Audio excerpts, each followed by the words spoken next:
नाम मधुश्रुति है, बिहार से बिलोंग करती हूँ। और बिहार में एक छोटे से परिवार में, मिडिल क्लास फैमिली में, जहाँ के किराना दुकान से पूरा घर का खर्च चलता था, और उस घर में मैं पैदा हुई। लेकिन अच्छी बात ये थी, भाग्यशाली इस बात की थी कि मुझे मेरे पेरेंट्स बहुत अच्छे मिले। मेरी मम्मी ने मुझे बहुत मोटिवेट किया, कभी ये फील नहीं करने दिया कि तू लड़की है, तू कुछ नहीं कर सकती। इनफैक्ट कई बार मेरे भाई से ज्यादा प्यार मुझे मिला, भाई से ज्यादा मुझे वो दुलार मिला कि तुम इस लोकल एरिया में रह के, जहाँ पे लड़की को ज्यादा कुछ नहीं माना जाता, उस इलाके में रह के भी तुम्हें बहुत बड़ा करना है। तो बहुत पैम्परिंग से मुझे मम्मी ने रखा। वो संघर्ष मैंने मम्मी का देखा, और देखने के बाद मुझे रियलाइज हुआ कि यार जिंदगी में कुछ बड़ा करना होगा इस लाइफ से निकलने के लिए। तो समझ में आ गया था कि मुझे बहुत कम समय में बहुत बड़ा करना होगा, तभी हम यहाँ से निकलना चाहेंगे। कहते हैं ना, जब आप समतल जमीन पे होते हैं ना, तो समतल जमीन से ऊंचा उड़ने में आपको कम समय लगता है, लेकिन हम समतल जमीन पे नहीं थे। हमारी जो फैमिली कंडीशन थी वो समतल जमीन पे नहीं थे, हम गड्ढे में थे। तो कई टाइम तो हमें इस गड्ढे से निकलने पे समतल तक आने में लगा, अब थोड़ा सा ऊंची उड़ान का हम लोग सोच रहे हैं। तो कहते हैं आरसीएम बिजनेस वो करता है जिसका या तो अभाव होता है या तो भाव होता है। और मेरी भाग्यशाली मैं थी कि मेरे पास दोनों था। मेरे पास अभाव भी था लाइफ में, और मुझे पता था कि मुझे कुछ करना है, और इस बिजनेस को करने का भाव भी आ गया था। वो भाव कैसे आया था, वो इसके बारे में आज बात करेंगे। तो मैं 10th 12th अपना बिहार से की, और बिहार से करने के बाद मैं अच्छी स्टूडेंट थी, बिहार में टॉप 1% में आई। उसके बाद मेरा सिलेक्शन हुआ, एक अच्छे कॉलेज में आई। मैं 2015 से कॉलेज में आई, और 2015 से मैं बिहार से बाहर में रहती हूँ। मैं कोलकाता वेस्ट बंगाल में रहती हूँ। तो 2015 से मैं हॉस्टल की लाइफ जी रही हूँ, और अभी भी मैं हॉस्टल की ही लाइफ जी रही हूँ। और हॉस्टल की लाइफ ऐसी होती है जहाँ पे सब कुछ आपको खुद ही करना पड़ता है। यहाँ पे मम्मी नहीं होते, पापा नहीं होते जो आपके खाने का ख्याल रखेंगे, आपके पीने का ख्याल रखेंगे, आपके कपड़े का ख्याल रखेंगे। तो बहुत संघर्ष वाली लाइफ ऐसे ही हो जाती है। और खासकर जब आप रिसर्च स्कॉलर हो, तो यहाँ पे जहाँ पे 12-12 घंटे आपको लैब में रहने पड़ते हैं, 10 घंटे 8 घंटे नॉर्मल आपको रहने पड़ते हैं, उस काम को करना होता है। उसके साथ में बिजनेस को करना थोड़ा तो टफ था, लेकिन कहते हैं ना, जब आपके सपने बड़े हो, आपका मकसद बड़ा हो, आपका लक्ष्य बड़ा हो, तो आप सब चीजों को मैनेज करना सीख जाते हैं। और वही हुआ कि मैंने मैनेज करना सीखा। धीरे धीरे समय लगा, पर मैंने मैनेज किया, और मैनेज करके अभी एमरोल्ड की पोजीशन पे हूँ। तो अभी मेरी पीएचडी लाइफ चल रही है, रिसर्च स्कॉलर में हूँ। और अब चलते हैं उस 4 बातों के बारे में बात करने के लिए, जो 4 चीजें करके मैं बहुत आगे लेवल तक आई हूँ। आगे लेवल नहीं बोल सकते, जर्नी तक आती हूँ। बहुत सारे लोग बोलते हैं कि मधु बहुत कम समय में एमरोल्ड आ गई, बहुत कम समय में कर लिया, पर मैं बोलती हूँ कम समय कुछ भी नहीं होता, संघर्ष तो उतना ही करना पड़ता है। तो फिर से आप सभी का स्वागत है आज के इस प्रोग्राम में, और आज हम उस 4 चीजों के बारे में बात करेंगे, जो 4 चीजें मुझे यहाँ तक लाने में मदद की है, और वो आपको भी मदद कर सकती है। और आज हम कंप्लीटली बात करेंगे महिलाओं को ध्यान में रख के, क्योंकि पुरुष को कैसे सफल बनाना है ये बहुत सारे लोग बताते हैं, पर महिलाओं की समस्या महिला ही समझती है। और उस समस्या से निजात पाके अगर हम लोग यहाँ पे आए हैं, तो हमें पता है कि इस समस्या से आप भी इसी तरीके से अगर आप डील करेंगे तो आप भी इस लेवल पे आ जाएंगे। इनफैक्ट आज के टाइम पे जितने प्रोडक्ट हैं, जितनी सपोर्ट सिस्टम है, आज कोई बाउंड्री नहीं है, कोई कहाँ पे है, कहाँ पे बैठा हुआ है, वो आके आप सभी को सपोर्ट कर रहा है। तो हो सकता है आप कम टाइम में, मुझे इतने टाइम में एमरोल्ड पे आई, हो सकता है इतने टाइम पे आप रूबी पे भी जा सकती हैं, स्टार रूबी सफारी बन सकती हैं। सबसे पहला काम जो मैंने किया, सबसे पहला काम होता है, वो काम होता है आपका सेल्फ डिसीजन का। अब देखिए, आरसीएम को ज्वाइन करना और आरसीएम में डिसीजन ले लेना कि मुझे सफल बनना, ये दोनों अलग अलग बात होती है। जो सीनियर साथी है उनको ये बात बहुत अच्छे से पता है। आरसीएम की जर्नी तब स्टार्ट होती है जब आप ये डिसीजन लेते हैं कि ये आरसीएम सही प्लेटफॉर्म है और मुझे यहाँ पे सफल बनना है। और ये जो सेल्फ डिसीजन है ना, ये ज्वाइनिंग के टाइम पे भी आ सकता है, ज्वाइनिंग से 3 महीने बाद भी आ सकता है, ज्वाइनिंग के 6 महीने बाद भी आ सकता है। और मैं बोलती हूँ कि कुछ लोग आपको हेल्प करेंगे डिसीजन लेने में, पर डिसीजन लेना खुद आपको ही पड़ेगा। और ये जब तक आपका सेल्फ डिसीजन नहीं होगा, तब तक आपका वो कमिटमेंट नहीं आएगा, और आप हिलते डुलते रहेंगे। कभी परिवार वाले कुछ नेगेटिव बोलेंगे तो आप उसमें हट जाएंगे, कभी आपके रिश्तेदार कुछ बोलेंगे तो आप साइड हो जाएंगे, कभी आपके पड़ोसी कुछ बोलेंगे तो साइड हो जाएंगे। लेकिन जिस दिन आपने सेल्फ डिसीजन ले लिया, उस दिन आपके अंदर वो सेल्फ कमिटमेंट आ जाएगा और आप अलग लेवल पे चला जाएंगे। मेरे लिए सेल्फ डिसीजन का सबसे अच्छा हेल्प किसने किया था? मेरी अपलाइन ने हेल्प किया था। और साथ में मैं उस टाइम पे एक टीनेजर जो एज होती है ना, जहाँ पे आप 18-19 साल के बच्चे होते हैं, 18-19 साल का बच्चा जो होता है ना, उसको लगता है पूरी दुनिया में सबसे बुद्धिमान वही है। मैं सच बोल रही हूँ। उनको लगता है कि हमारे माँ बाप भी हमें नहीं समझते, हमारे कोई भी टीचर भी नहीं समझते, मैं ही हूँ जो सब कुछ समझता हूँ। तो उस टाइम पे उन्होंने मुझे सपोर्ट तो किया था, पर मैं उनकी बात को मानने के लिए रेडी नहीं थी। मैं बोली कि मैं अपना डिसीजन खुद ही लूंगी। तो मैंने इंटरनेट पे सर्च करना स्टार्ट किया और अलग अलग जगह पे बहुत सारी चीजें मैंने सर्च की, चाहे वो नेटवर्क मार्केटिंग के बारे में हो, डायरेक्ट सेलिंग के बारे में हो, दूसरी अलग अलग इंडस्ट्री के बारे में हो। और मैं जिस रिसर्च में जाना चाह रही थी, मैं जिस प्रोफेशन में जाना चाह रही हूँ, उसके बारे में मैं सोचना स्टार्ट की। तब मुझे समझ में आया कि मेरी लाइफ क्या हो सकती है। मेरी लाइफ ये है कि मैं अपनी लाइफ में अभी ग्रेजुएट, जिस टाइम पे मैं स्टार्ट की थी उस टाइम पे मैंने ग्रेजुएशन कर रही थी। अब जरा से इस बात को सोचिएगा, समझने की कोशिश कीजिएगा कि मैंने कैसे डिसीजन लिया as a lady, as a girl, as a female, कि क्यों मुझे डायरेक्ट सेलिंग में बहुत अच्छा करना है। और ये चीज अगर कोई यूथ सोचता है ना, तो वो भी डिसीजन ले पाएगा, और खासकर में कोई एक लड़की इस तरीके से सोचेगी तो डिसीजन ले पाएगी।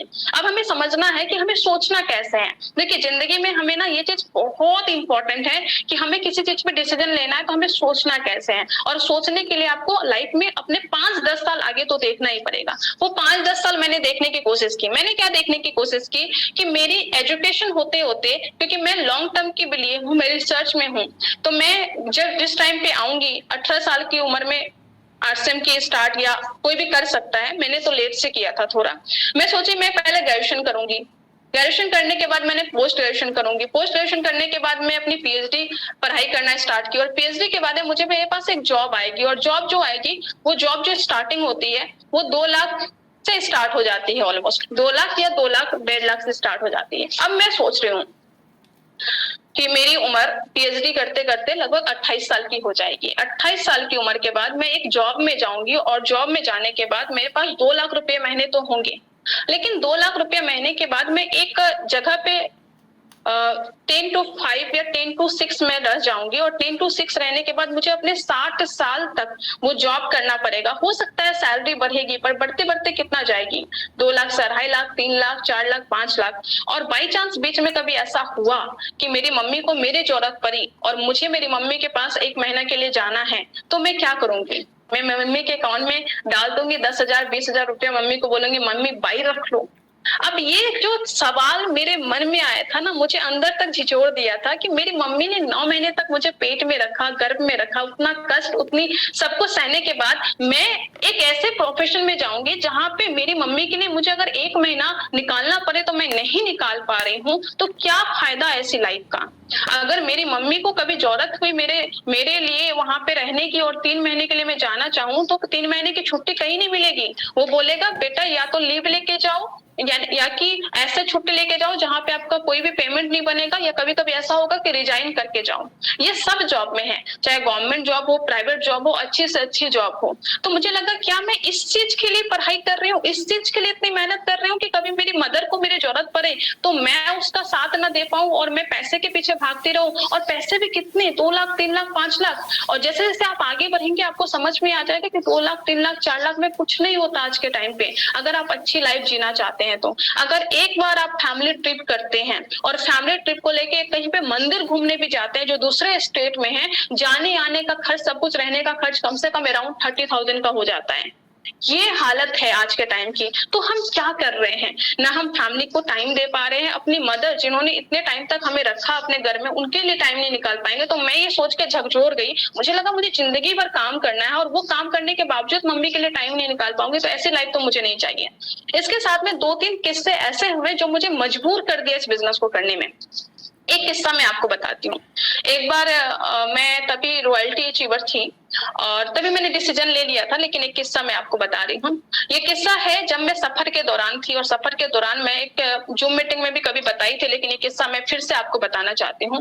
मैं एक बार मुजफ्फरपुर से कटिहार आ रही थी बाई ट्रेन, और वो जो ट्रेन थी वो आ रही थी चेन्नई से, बड़ी दूर की ट्रेन थी। तो उसमें मेरे सामने एक लेडी बैठी थी, और वो लेडी बहुत अच्छी घर से थी, और हम लोग मतलब अच्छे क्लास में थे, 2nd क्लास में हम लोग बैठे थे, 2nd एसी में। तो वहां पे एक महिला थी, और महिला बैठी थी, और मैं बहुत ऐसा था कि 15 दिन के ट्रिप के बाद वापस आ रही थी। तो मैं बहुत टायर्ड थी, इतनी टायर्ड थी, बोल बोल के मीटिंग करके, होम मीटिंग करके, कि मुझे लगा कि मुझे बस सोना है। बट एक्चुअल में क्या होता है कि जब सामने एक महिला बैठी और वो आपसे बात करना चाह रही है, तो फिर आप उसको नहीं झुठला सकते। तो उन्होंने बातों बातों में पूछा कि बेटा कहाँ जा रहे हो, मैं बोले मैं घर जा रही हूँ, कटिहार जा रही हूँ, ऐसा करके।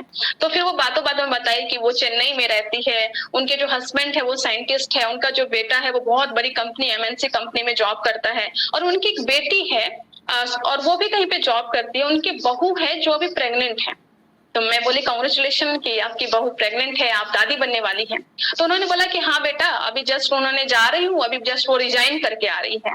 तो मुझे लगा हाँ ठीक है, अभी प्रेग्नेंट है वुमेन, तो ऑब्वियसली वो रिजाइन करके आ रही है, बाद में जब वो सब कुछ ठीक हो जाएगा तो वो ज्वाइन कर लेगी। मैं बोली ठीक है। मैंने पूछा नहीं उनसे कि किस जॉब में थी या क्या था, मैं उतना डिटेल में जाना पसंद नहीं की, मैं छोड़ दी। लेकिन तुरंत वो गर्व से बताई कि मेरी जो बहू थी ना वो गूगल में थी और गूगल में वो रिजाइन कर दी। एंड मैं 2 मिनट तक के वहां पे एकदम चुप बैठी रही, क्योंकि गूगल में जॉब करना अपने आप में बहुत बड़ी बात है।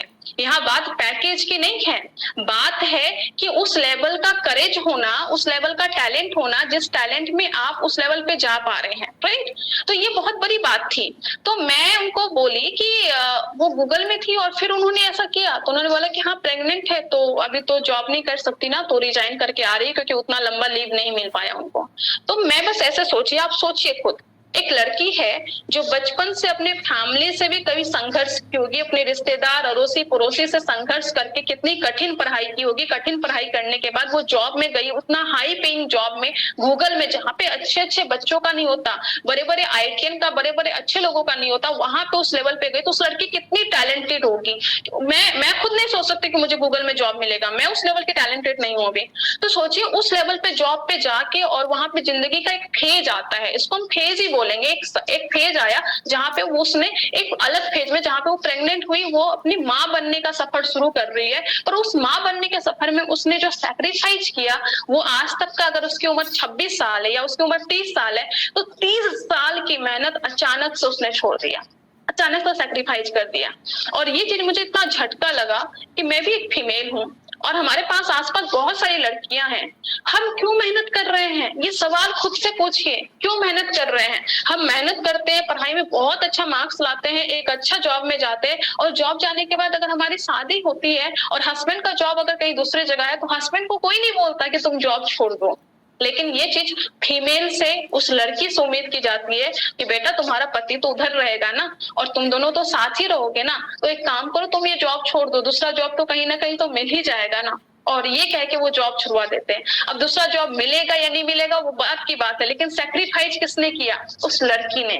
ये एक छोटी सी सैक्रिफाइस है, लेकिन जब माँ बनते हैं उसके बाद बड़ा सा सैक्रिफाइस करना पड़ता है। और मैं इसके खिलाफ नहीं हूँ, मैं गलत नहीं बोल रही हूँ। मेरी माँ ने अगर सैक्रिफाइस नहीं किया होता तो आज मेरी परवरिश इतनी अच्छी नहीं होती, मेरे संस्कार इतने अच्छे नहीं होते, मैं इतने अच्छे मुकाम पे नहीं होती। मैं ये नहीं कह रही हूँ कि किसी को नहीं करना चाहिए, मैं ये कहना चाह रही हूँ कि अगर हमारे पास ऑप्शन है एक ऐसा काम करने का जो काम हमें ये सब सैक्रिफाइस करने नहीं देता। आज अगर आरसीएम करने का डिसीजन मैंने लिया है और अलग अलग फेज में जब मैं जाऊंगी, या कोई भी लड़की है वो जब शादी करेगी और शादी करने के टाइम पे अगर टेक्निकल अचीवर है, वो जिस इलाके में जाएगी, जिस स्टेट में जाएगी, अगर कोई बिहार की लड़की है वो साउथ इंडिया में जाएगी ना, वहां पे जाके अपना बिजनेस करेगी, और जब शादी करेगी तो पर लेवल पर रहेगी, और जब शादी करके जाएगी तो स्टार्ट पर लेवल पे जाएगी। ये सबसे बड़ा एडवांटेज है आरसीएम बिजनेस का, जहां पे दूसरी जगह आपको हर बार हर एक स्टेज में, आपकी शादी के टाइम पे, आपके बच्चे के टाइम पे, आपके बच्चे बड़े होंगे उस टाइम पे, आपके बच्चे की पढ़ाई होगी उस टाइम पे, बच्चे की शादी होगी उस टाइम पे, बच्चा अगर फॉरेन जाएगा उस टाइम पे, कहीं पे भी हर स्टेप में फीमेल को सैक्रिफाइस करना पड़ता है। बट ये एक ऐसी इंडस्ट्री है जहां पे आपको सैक्रिफाइस नहीं करना। जब जब आप अलग अलग स्टेज में जाएंगी, अलग अलग जगह पे जाएंगी, आप अपना बिजनेस को बिल्ड करेंगी, और आपका चेक का साइज, आपका पेमेंट, आपका औहदा, आपका प्रमोशन होता जाएगा। ये सबसे बड़ा चमत्कारिक चीज है जो डायरेक्ट सेलिंग में है, और ये चीज आपको बहुत एक्साइटमेंट देने वाला है। और ये चीज मुझे बहुत एक्साइटेड किया कि मैं कोलकाता में हूँ, यहाँ पे बिजनेस करूंगी, साउथ इंडिया जाऊंगी वहां पे बिजनेस करूंगी, मुंबई जाऊंगी वहां पे बिजनेस करूंगी, इंडिया का कोई भी कोना में जाऊंगी वहां पे बिजनेस करूंगी। एंड मुझे यहाँ पे कभी भी सैक्रिफाइस करने के लिए नहीं बोला जाएगा। इनफैक्ट अलग अलग जगह पे मैं अलग अलग डंका बजाऊंगी, मैं अलग अलग जगह पे करूंगी। ये सबसे इंपॉर्टेंट है, जो मुझे सबसे ज्यादा मोटिवेट किया कि आपको यहाँ पे सैक्रिफाइस नहीं करना, यहाँ पे आपको डेवलपमेंट करना है, यहाँ पे आपको आगे बढ़ना है। और ये चीज मुझे बहुत मोटिवेट किया। कुछ डेटास थे, कुछ कुछ पेमेंट था, कुछ फ्यूचर थी, कुछ फ्रीडम थी। सभी चीजों को देखते हुए मैंने सेल्फ डिसीजन लिया, और जिस दिन मैंने सेल्फ डिसीजन लिया उसके बाद दुनिया की कोई भी ताकत मुझे नहीं बोले कि तू नहीं कर सकती। ये मेरा कमिटमेंट है, और जिस दिन आप सेल्फ डिसीजन ले लेते हैं उस दिन आपका कमिटमेंट आ जाता है, और जब कमिटमेंट आ जाता है तो आप खुद के लिए काम करने लगते हैं। तो मैं सबसे पहला चीज जो बताना चाहती हूँ, सबसे पहले आप सेल्फ डिसीजन लीजिए। सेल्फ डिसीजन ज्वाइनिंग लेने का नहीं, सेल्फ डिसीजन कि मैं आरसीएम में एक अलग पहचान बनाऊंगी, मैं आरसीएम में एक अलग मुकाम पे जाऊंगी, मैं आरसीएम में टेक्निकल लेवल पे जाऊंगी, मैं आरसीएम में डायमंड लेवल तक जाऊंगी, और दुनिया को दिखाऊंगी कि महिला जो कर सकती है ना वो दुनिया में कोई नहीं कर सकता, क्योंकि महिला ही है जो यूनिक कर सकती है। पुरुष का सारा काम महिला कर सकती है, पर महिला का सारा काम पुरुष नहीं कर सकता है। कि एग्जांपल दूं तो आप गर्भ धारण कर सकती है पर पुरुष नहीं कर सकता। मतलब कि आप पुरुषों का सारा काम, कोई एक काम बताइए जो पुरुष का आप नहीं कर सकते। और आज के टाइम पे इंडिया में क्या, पूरे हिंदुस्तान में क्या, पूरे वर्ल्ड में हर एक सेक्टर में महिला अपना डंका बजा रही है, लेकिन महिला जो काम कर सकती है वो पुरुष नहीं कर सकता। महिला घर संभालते हुए जॉब कर सकती है, पर पुरुष किसी को बोल दीजिए उसकी मतलब बैंड बढ़ जाएगी, क्योंकि वो टैलेंट उसमें नहीं है। जो मल्टी टैलेंटेड हमें ना एक साथ सब कुछ कर लेते हैं, वो उनमें ताकत नहीं है। और यही कहते हैं कि ईश्वर की अलग कृपा है हम पे, भगवान की, अल्लाह की, खुदा की एक अलग कृपा है हम पे। पर जो अलग अलग पुरुष समाज ने, या कहते हैं ना हमारा पुरुष प्रधान समाज, इस पुरुष प्रधान समाज ने अपने को ऊंचा बढ़ाने के लिए हमें दबा दिया, लेकिन वो हमारे टैलेंट को दबा नहीं पाए, हमारे अंदर जो ताकत है उसको नहीं दबा पाए। उस ताकत को समझ के अगर हम काम करेंगे ना, बहुत बड़े लेवल पे काम करेंगे। अपनी ताकत को समझिए, सेल्फ डिसीजन लीजिए, और बड़े कमिटमेंट के साथ लग जाइए कि दुनिया इधर की उधर हो जाए, हमको तो बड़े मुकाम पे जाना है, मुझे तो डायमंड जाना है। तो ये पहला स्टेप। दूसरा स्टेप, जैसे ही आपका सेल्फ डिसीजन हो जाएगा ना, सेल्फ कमिटमेंट आ जाएगा, फिर आप सेल्फ डेवलपमेंट पे काम करने लगेंगे। और ये सेल्फ डेवलपमेंट बहुत बहुत इंपॉर्टेंट है। देखिए मधु सोधी का 10th में कितना मार्क्स आया, 12th में कितना मार्क्स आया, उसने पीएचडी किस सब्जेक्ट में कर रही है, ग्रेजुएशन में कितना अच्छा मार्क्स आया, ये सब कुछ भी मायने नहीं रखता जब आरसीएम की बात आती है। तो आरसीएम में वो सब काम नहीं आता। आरसीएम में आरसीएम की बात काम आती है। आरसीएम में ये चीज बात आती है कि मधु 6 बेसिक फॉलो कर रही है कि नहीं, 8 कोर स्टेप फॉलो कर रही है कि नहीं, 7 कार्डिनल रूल का फॉलो कर रही है कि नहीं कर रही है, प्रोडक्ट की ट्रेनिंग अटेंड कर रही है कि नहीं कर रही है, ये 1 PM वाला प्रोग्राम अटेंड कर रही है कि नहीं कर रही है, डेली प्लान दिखा रही है कि नहीं दिखा रही, अपने टीम को डेवलप कर रही है कि नहीं कर रही। ये मायने रखता है। दुनिया में बाहर में आप क्या कर रहे हैं कुछ भी मायने नहीं रखता। आपको सेल्फ डेवलपमेंट, अगर आरसीएम में सफल होना है तो आरसीएम की चीजें आपको सीखनी पड़ेगी। आरसीएम का प्रोडक्ट, आरसीएम का प्लान, आरसीएम का टीम मैनेजमेंट, और सबसे बड़ी बात आपकी नीयत, आपकी इंटेंशन।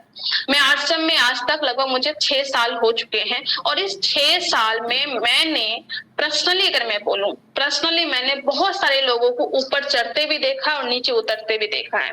लेकिन मैं यह 100% दावे के साथ बोल सकती हूँ, जिसकी नीयत सही थी तो कितनी भी विपरीत परिस्थिति भी आई, वो ऊपर ऊपर चढ़ते गए। और जो कितना भी ऊपर लेवल पे हो, अगर उसकी नीयत में खोट है तो फिर वो नीचे आ जाता है। तो आरसीएम बिजनेस एक ऐसा सिस्टम है, एक पवित्र सिस्टम है, जहां पे आपकी नीयत बहुत काम करती है। अगर आपकी नीयत है खुद को डेवलप करने की और टीम को आगे बढ़ाने की, लोगों का भला करने का, लोगों को लिए अच्छा करने का, तो फिर आप यहाँ पे जीत जाएंगे। अदरवाइज आप कितने टैलेंटेड है, कितना कुछ करते हैं, कितना कुछ काम करते हैं, कुछ भी मायने नहीं रखता अगर आपकी नीयत खराब है। तो सबसे पहले यहाँ पे अच्छा इंसान बनना होता है। अगर आप बहुत अच्छे इंसान है ना, तो आरसीएम की बड़ी से बड़ी कामयाबी आपकी आने वाली है। और ये मैं पक्का दिल से विश्वास के साथ एक पेपर पेन पे आपको लिख के दे सकती हूँ कि अगर आपकी नीयत अच्छी है, आप अच्छे इंसान हैं, आप अच्छी महिला हैं, आप बहुत अच्छा लोगों का सोचती हैं और खुद को सेल्फ डेवलपमेंट के रास्ते पे चल रही, तो आपके लिए बड़ा से बड़ा पिन यहाँ पे रखा हुआ है, अगर नीयत अच्छी है तो।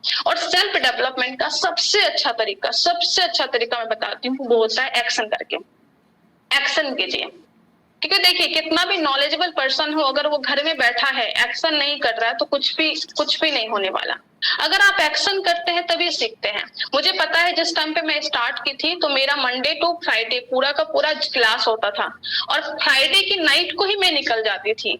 फ्राइडे को नाइट को निकलती थी, कहीं पे सैटरडे पहुंचती थी, सैटरडे पूरा दिन काम करती थी, संडे पूरा दिन काम करती थी, और संडे की रात को अपना ट्रेन पकड़ के या जो भी बस पकड़ के मैं वापस कॉलेज आती थी। मंडे को सुबह से मैं अपना कॉलेज अटेंड करती थी।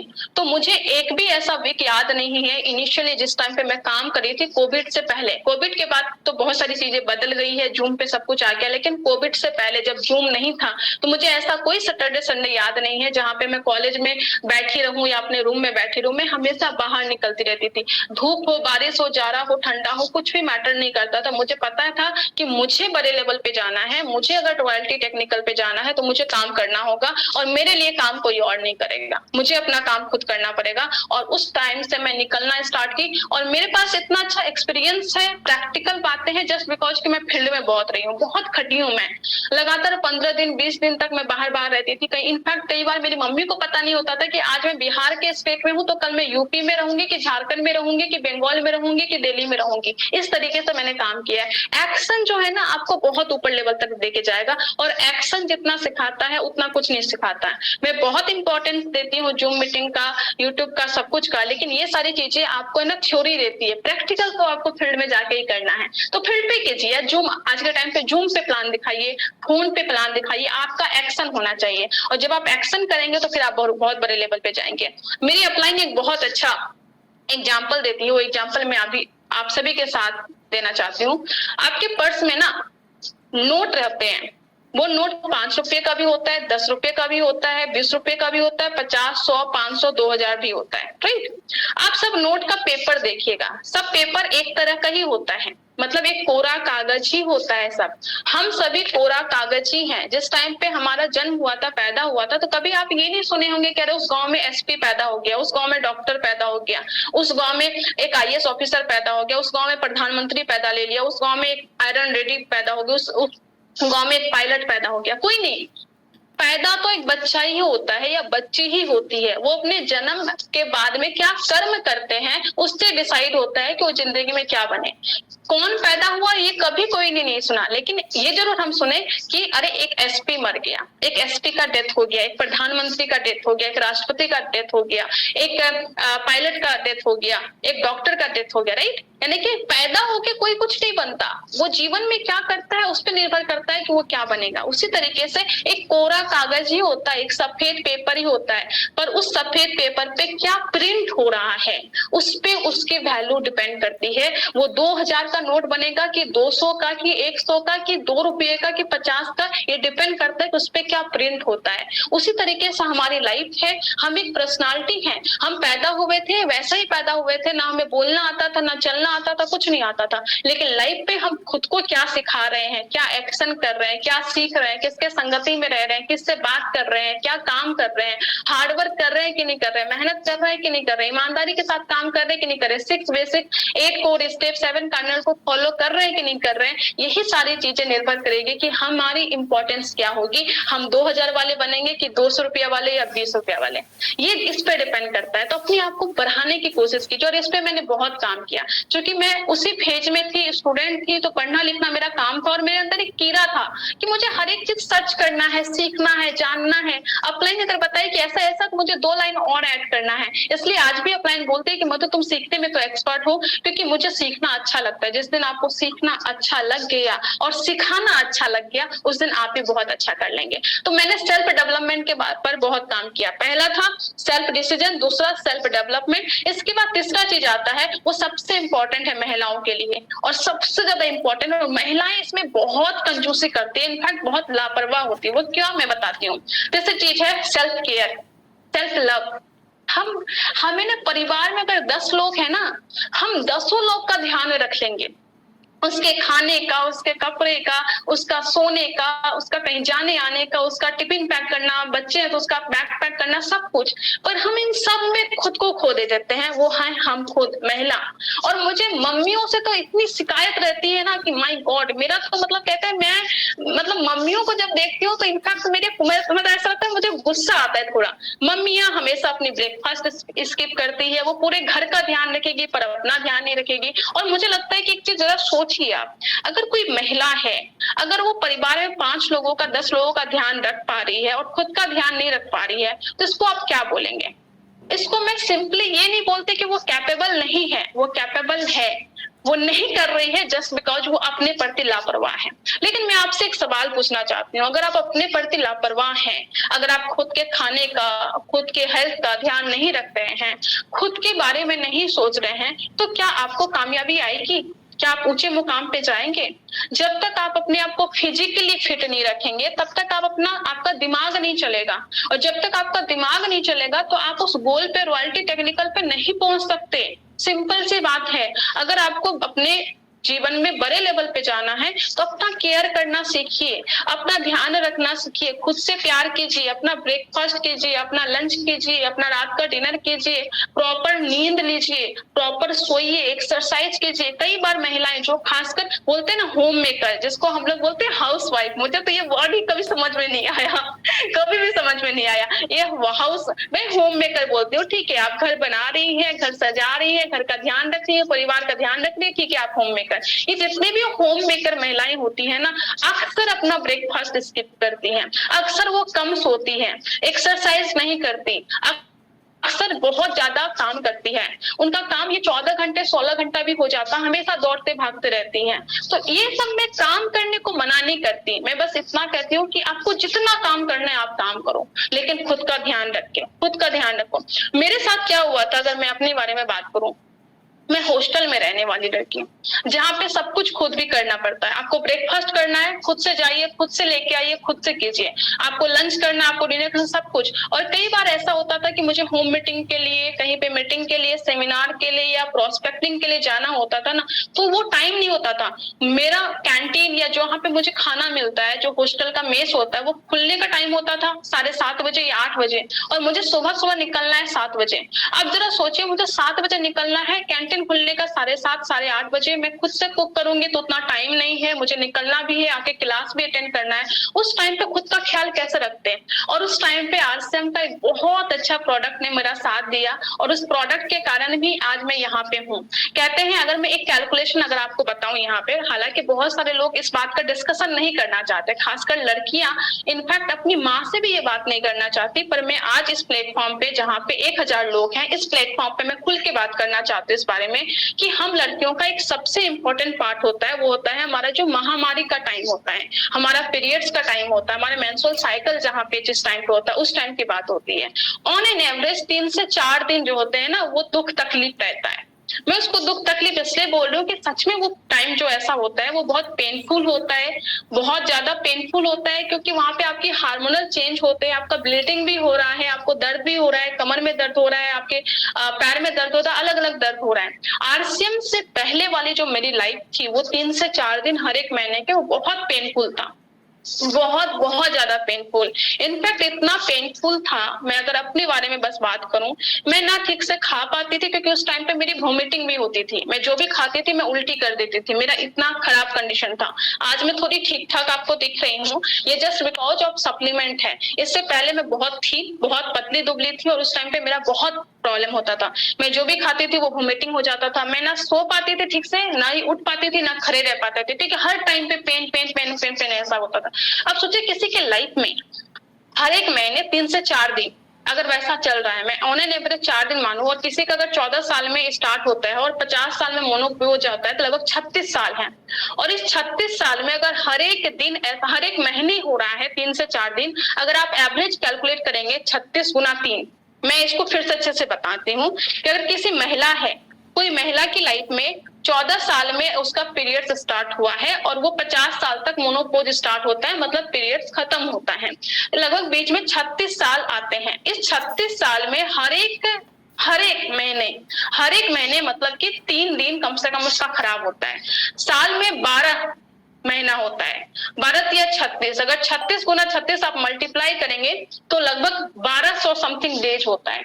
अब 1200 लगभग दिन को अगर आप देखेंगे तो लगभग ये होता है 4 साल, मतलब कि हम महिलाओं को 4 साल अपने पूरी की पूरी लाइफ पीरियड में वो पेन सहना पड़ता है, उस चीज को देखना पड़ता है, उस चीज को बर्दाश्त करना पड़ता है। अब जरा सब खुद सोचिए, आप खुद जरा सोचिए कि कोई आदमी अगर 1 साल काम नहीं करता है ना तो सोचते हैं कि अरे मैं लाइफ में कितना पीछे हो गया। तो कोई लड़की है जिसके लाइफ में 3 दिन ऐसे होते हैं जिस 3 दिन वो ना कुछ खा पा रही है ना, मेरा एक्सट्रीम केस था, मैं नहीं कहती हूँ कि सबका ऐसा होता है, पर कम से कम मेरे पास ऐसे बहुत सारी लड़कियां आई हैं जो कि 5 में से 2 लोग, 5 में से 1 लोग ऐसे हैं जिनका कि एक्सट्रीम केस होता है। वो 3 से 4 दिन कुछ नहीं कर पाती, ना कुछ खा पाती है, ना सो पाती है ठीक से, ना खुद पढ़ाई कर पाती है, ना स्कूल जा पाती है। यानी कि अपने पूरे लाइफ में अगर उसने कुछ नहीं किया, कई बार डॉक्टर को दिखाने के बाद भी वो ठीक नहीं होती है। और ऐसे बहुत सारे केसेस मेरे पास आए हैं और मैंने उसको ठीक करा है। कैसे ठीक करा है उसके बारे में भी बात करूंगी। मैंने खुद को भी ठीक करा है। यानी कि वो अपनी लाइफ में 4 साल बर्बाद कर देगी ऐसे। और 4 साल एक बहुत बड़ा पीरियड होता है। ऑन एन एवरेज 4 साल किसी के लाइफ में अगर बर्बाद हो रहा है, और बर्बाद ऐसे नहीं हो रहा है मस्ती करते हुए, कष्ट को झेलते हुए, जो कष्ट वो किसी को बोल भी नहीं रही है, तो ये बहुत पेनफुल है और मैं इसको तो बर्दाश्त नहीं करती। और मैं इसका सॉल्यूशन ढूंढ रही थी और ढूंढते ढूंढते मेरे पास 2 प्रोडक्ट मुझे मिले, न्यूट्रीचार्ज वुमेन और न्यूट्रीचार्ज स्ट्रॉबेरी प्रोडक्ट। और मैं आज जो भी हूँ मैं इसके बदौलत हूँ, मैं ये बोलना चाहती हूँ। ये दोनों प्रोडक्ट ऐसे प्रोडक्ट हैं जिसको मैं लगातार ली और लगभग 3 महीने के बाद में मुझे इतना अच्छा रिजल्ट मिला कि आज मैं उस टाइम पे भी, अपने पीरियड्स के टाइम पे भी अच्छे से काम कर पाती हूँ, अच्छे से खाना खा पाती हूँ, अच्छे से सो पाती हूँ। बहुत सारी प्रॉब्लम इस प्रोडक्ट ने मेरी खत्म कर दी। और इनफैक्ट ऐसा हुआ कि जब मैं आरसीएम में आई और धीरे धीरे मैंने काम करना स्टार्ट किया, तो जो बड़े बड़े इवेंट होते थे वो उस दिन ही होते थे जिस दिन मेरा पीरियड्स होता था। ऐसे ऐसे इवेंट जहाँ पे 3-3 हजार लोगों का इवेंट है, 3 हजार लोगों को देखना है, मैं मैनेजमेंट में हूँ, सब कुछ मेरे पे जिम्मेदारी है। और उस दिन मैं अपने दूसरे या तीसरे दिन के या पहले दिन के पीरियड्स में होती थी। और मैं ये सब बस इसलिए कर पाती थी क्योंकि ये 2 प्रोडक्ट मेरे साथ था। मैं लगातार, जब से मैं आरसीएम में हूँ तब से मैं लगातार ये प्रोडक्ट ले रही हूँ। और आज चाहे मेरे हेल्थ की बेनिफिट हो, मेरी स्किन की बेनिफिट हो, इनफैक्ट मैं बहुत एलर्जिक हूँ। एलर्जिक इतनी हूँ कि अगर मैं थोड़ा देर डस्ट में ट्रेवल कर ली तो मेरे चेहरे पे पिंपल्स आ जाते थे। इतनी एलर्जिक हूँ मैं। मुझे ठंडी भी बहुत लगती है, गर्मी भी बहुत लगती है। इतनी सारे स्किन एलर्जिक होने के बावजूद जो हमारा फेस वॉश है, वो फेस वॉश ने मुझे बहुत हेल्प किया और ये 2 प्रोडक्ट ने मुझे बहुत हेल्प किया। और इस 2 प्रोडक्ट के कारण मैं आज यहाँ पे हूँ। मेरा पीरियड्स का हो, चाहे मेरा स्किन एलर्जी हो, मेरा हेल्थ हो, मेरा वेट गेन हो, मेरा जितना भी प्रॉब्लम था उस सारे प्रॉब्लम का सॉल्यूशन इस प्रोडक्ट ने किया। तो मैं चाहती हूँ कि यहाँ पे जितनी भी महिलाएं हैं, आप सभी से मेरा रिक्वेस्ट है कि आप सभी अपना केयर करें। कुछ भी नहीं जाता। ये 2 प्रोडक्ट को लेने में, सुबह को आपको पानी के साथ या दूध के साथ आप ले सकते हैं, लेने में मुश्किल से 10 मिनट भी नहीं लगेगा। 5 मिनट में 2 मिनट का काम है ये। लेकिन बहुत सारी महिलाएं ये भी नहीं करती। अगर हम नहीं करते हैं, अगर हम लापरवाही करते हैं, तो कहीं ना कहीं हम अपना नुकसान कर रहे हैं। हम इतना नुकसान इसलिए कर रहे हैं क्योंकि अगर आपका 3 दिन या 4 दिन का नुकसान हो रहा है तो कहीं ना कहीं आप अपने काम से कटेंगी, आपकी रेगुलरिटी हटेगी। और जब आप डिसकंटिन्यू करते हैं कोई काम को, तो फिर से कंटिन्यू करने में बहुत टाइम लग जाता है। और ये बात हमें समझने की जरूरत है। इस बात पे हमें खुद को ये बताना है कि हम कितना पीछे चले जाएंगे। अगर हमें आगे जाना है तो अपना ख्याल रखिए, अपने आप को प्यार कीजिए, खाना, सोना, एक्सरसाइज प्लस सप्लीमेंट, खुद का ध्यान रखिए। और मैं पर्सनली ये मानती हूँ, जो खुद से प्यार कर सकता है ना, तभी वो दुनिया से प्यार कर सकता है। बहुत सारे लोग बोलते हैं नहीं मैं तो बहुत त्यागी हूँ, बलिदानी हूँ, सैक्रिफाइस करने वाले हूँ। तो मैं बोलती हूँ बस मैं समझ गई। जो आदमी खुद का ख्याल नहीं रख सकता वो दूसरों का ख्याल क्या रखेगा? जिसको खुद की बॉडी का दर्द का इलाज करना नहीं आता, वो दूसरों की बॉडी का दर्द का इलाज कैसे करेगा? बहुत सारी माँ है जो ऐसा करती है। मैं हाथ जोड़ के विनती करती हूँ, आप माँ है पर अपना ख्याल रखिए। क्योंकि अगर आप माँ हो के अपना ख्याल नहीं रख रही हैं तो कहीं ना कहीं आपको लगता है कि मैं बच्चे के लिए सैक्रिफाइस कर रही हूँ, पर लॉन्ग टर्म में आपका बच्चा परेशान होगा। अगर मैं बोलूं, मैं कई बार ट्रेवलिंग करती हूँ और ट्रेवलिंग करने के टाइम